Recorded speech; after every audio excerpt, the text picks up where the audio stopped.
welcome to Everything Fear. Today we're going to be reviewing a new British horror movie called Nest of Vampires.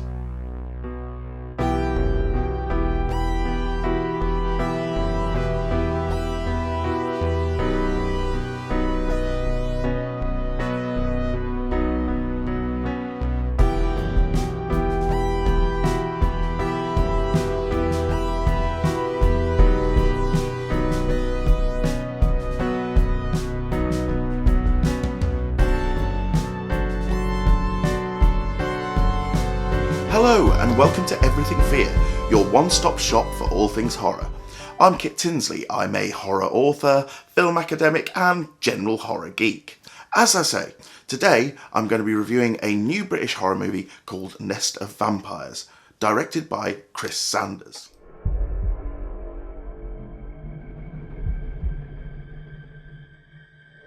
Samuel Archer's got so many people working for him.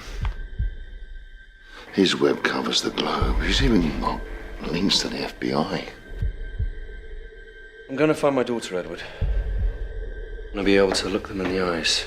Just once.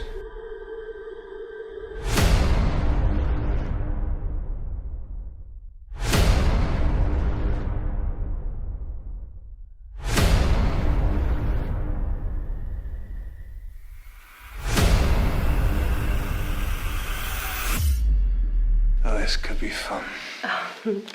It will be. What the hell's going on?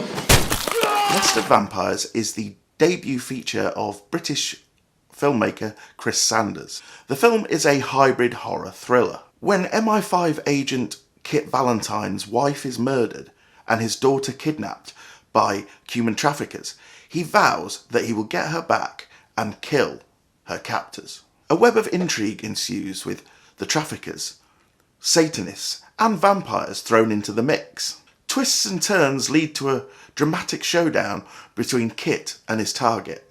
What did I like about this movie? Well, for a start, the main character's name is Kit. I don't see that very often in films. That's a plus for me. The film had a very modest budget, but despite this, it looks very slick and very polished.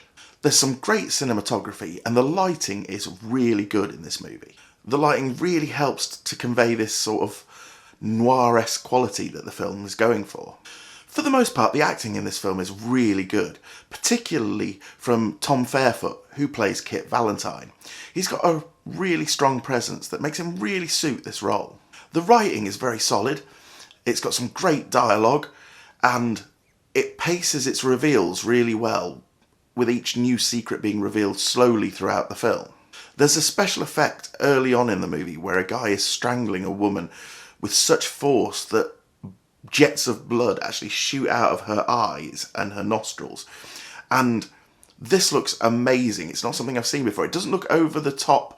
It looks very realistic in a way that I've never seen before. That was a really, really good effect. What didn't I like? Most of the problems that this film had are down to budgetary concerns. As I say, most of the acting in this film is really good, but obviously it's a low budget movie so you can't afford to pay the best actors for every role, and this film does have a lot of characters.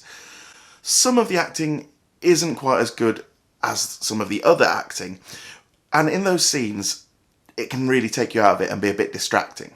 Likewise, though there are some really good effects like the one I mentioned earlier, there are a few makeup effects in this movie that leave a little to be desired. They're a bit distracting. It perhaps would have been better to have left them off entirely. As I say though, these issues are basically down to budget reasons. Other than that, my only real criticism is that perhaps there were too many characters. With so many twists and turns within the story, the sheer number of characters within the film made it difficult to keep up with who was who and what side they were on. And perhaps some of these characters weren't used as much as they should have been. Although I get the impression that this movie is intended to be the first part of a series, so that setting up these characters may pay off in later movies. If you enjoy this video, if you could please subscribe, give us a like, and maybe tickle that bell icon to be notified when we upload future content, that would be great, thank you. In conclusion, With an innovative central plot involving spies and vampires, something I don't think has been done before, a well-plotted story with plenty of twists and turns, some great acting and some amazing cinematography and lighting, I highly recommend anyone to go and watch Nest of Vampires. It's available now on Amazon, I believe. If you do, just try and make sure you keep up with who's who, as it will really help you. Well, thank you very much for joining me. If you've seen Nest of Vampires, let me know what you thought, and until next time, stay scared and stay tuned.